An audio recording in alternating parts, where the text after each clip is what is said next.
ধর্মকে ধর্মের নামে রাজনীতি করছে, নাগরিক সমাজে নারী নির্যাতনের বিরুদ্ধে কথা বলতো সেই জায়গাটা সংকুচিত হয়ে যাচ্ছে। নারী নির্যাতন প্রতিরোধের কাজটা ব্যাহত হচ্ছে, যেটা আমরা আগেও বলেছি যে সহিংসতার মাত্রা আগের তুলনায় সংখ্যাগত দিক থেকে কিছু বেশি তো আছে, কিন্তু সংখ্যাগত দিক থেকে বাড়াচ্ছেও যেটা হচ্ছে যে আবহাওয়াটা নারী বান্ধব নাই, আর আবহাওয়াটা নারী বিরোধী হয়ে গেছে।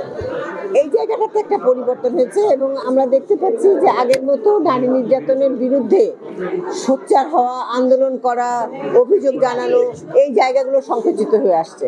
আমরা দেখতে পাচ্ছি যে সামাজিকভাবে যে নাগরিক সমাজে নারী নির্যাতনের বিরুদ্ধে কথা বলতো সেই জায়গাটা সংকুচিত হয়ে যাচ্ছে। কাজে এইভাবে নারী নির্যাতনের ইস্যুটা বা নারী নির্যাতনের প্রতিরোধের কাজটা ব্যাহত হচ্ছে। একটা সংখ্যার দিক থেকে বা মাত্রার দিক থেকে বেড়েছে কিনা যায় না। এরকম ভাবে গবেষণা, মহিলা প্রসূত আন্দোলনমুখী সংগঠন এরকম গবেষণা ভিত্তিক তথ্যপত্র নাই, তারপরে কিছু গবেষণা আমরা করি, কিন্তু এইটা বাড়ার কারণটা হচ্ছে একটা হচ্ছে আইন শৃঙ্খলা পরিস্থিতির অভাব, একটা হচ্ছে নারী বিরোধী সংস্কৃতির প্রচারের চেষ্টা, আর একটা হচ্ছে নারীকে সমাজের মধ্যে যে একটা ভয়ের সঞ্চার হয়েছে, যেটা সেই ভয়টা মানুষকে কাউকে কারো পাশে দাঁড়াতে দিচ্ছে না। কারণ নারীর পাশে দাঁড়ানোর জায়গাটা তো আরো কম, এবং নারী যে তার প্রতিবাদটা করবে সেই প্রতিবাদ করার জায়গাটাও কিন্তু ক্রমান্বয়ে সংকুচিত হয়ে আসছে।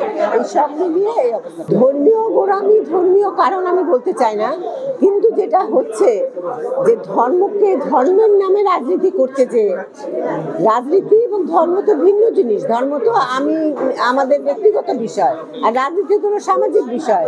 সমাজ আর ধর্মকে ব্যক্তিগত আর সামাজিক বিষয় যখন একসাথে আমরা গুলাই ফেলি, তখন কিন্তু সমস্যাটা জটিল হয়। যেমন আমরা দেখতে পাচ্ছি যে ধর্মের নামে কিন্তু আমরা শুধু সহিংসতা, মানে অস্থিরতা, অসহিষ্ণুতা এগুলো তৈরি করছি। এই যে বাউলদের মারা হচ্ছে, এই যে মাজার ভেঙে ফেলা হচ্ছে, এগুলো কোনো ধর্ম তো মানুষকে ইউনিফাই করতে পারছে না। ধর্মকে যদি রাজনীতি নিয়ে আসেন, ধর্ম সমাজকে ইউনিফাই করবে না, এটা সমাজের মধ্যে আরো বিভেদ সৃষ্টি করবে।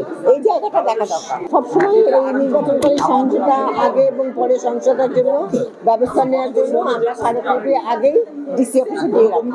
আমার নাম ফৌজিয়া মুসলিম, আমি সভাপতি।